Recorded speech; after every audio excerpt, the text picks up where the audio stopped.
ပဋ္ဌာန်းဂါရများရွတ်ဆိုလို့ရှိရင်အနတ်ဒိဗ္ဗေနားလည်မှုမရှိပဲရွတ်ဆိုလို့ရှိရင်အစွမ်းထပ်ပါလားရှင်ဗျာနောက်တစ်ခုကပဋ္ဌာန်းကိုနေရာရွေးပြီးရွတ်တဲ့နေရာမရွေးပဲရွတ်ပါကအနောက်ရှက်ပေးခံရဆိုတာဟုတ်ပါသလားအရှင်ဗျာရှင်းပြပြီးတော်မူပါ ပဋ္ဌာန်းပါဠိတော်များလို့ဒီလိုသုံးတဲ့နဲ့ပေါ့နော် မှန်ပါဗျာ ဂါထာဆိုတာဟိုရင်တန်စင်နဲ့ဖွဲ့ထားတဲ့မင်္ဂလာတုတ်တို့မေတ္တာတုတ်တို့လို့ရေးထားတဲ့ verse လို့ခေါ်တဲ့ပြားတွေဖြစ်တယ်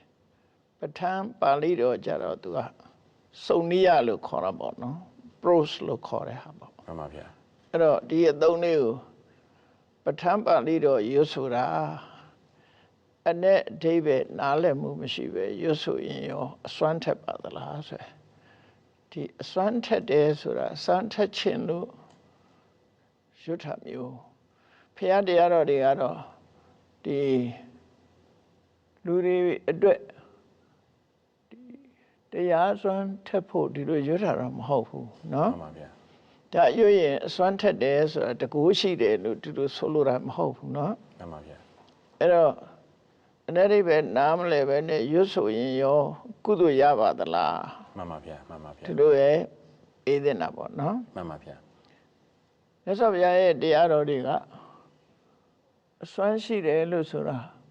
ဘယ်လိုအစွမ်းရှိတုံးဆိုမြတ်စွာဘုရားတရားတော်တွေကိုကြားနာပြီးတော့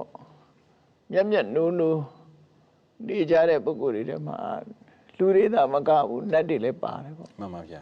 နတ်ပြမတွေလည်းပါတယ် မှန်ပါဗျာ အဲ့တော့ဘုရားဟောတဲ့တရားတော်တွေကိုရွတ်ဆိုပြီးဆိုရင်ဒီနတ်မြတ်တွေကစိတ်ဝင်စားပြီးတော့သူတို့လာတဲ့အခါမှာတခြားမကောင်းဆိုးဝါးတွေကဖယ်ရှားသွားကြတယ် မှန်ပါဗျာ တကိုးကြီးတဲ့ပုဂ္ဂိုလ်လာရင်တကိုးမရှိတဲ့နတ်တွေကဖယ်သွားပြီးဒုက္ခပေးမဲ့ဟာတွေမရှိတော့ဘူးပေါ့ မှန် နော် ပါဗျာ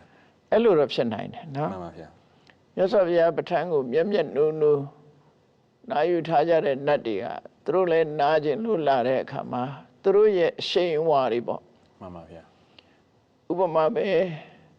ရှားရူးကြီးတဲ့လူကြီးတယောက်ရောက်လာတဲ့ဆိုရင်အလိုလျောက်ဒီသူ့ရဲ့အရှိန်အဝါဆိုတာရှိတယ်ပေါ့ မှန် နော် ပါဗျာ အဲ့ဒီလိုအရှိန်အဝါမျိုးဖြစ်တယ်လို့လည်းဆိုနိုင်တယ်နောက်မြတ်စွာဘုရားရဲ့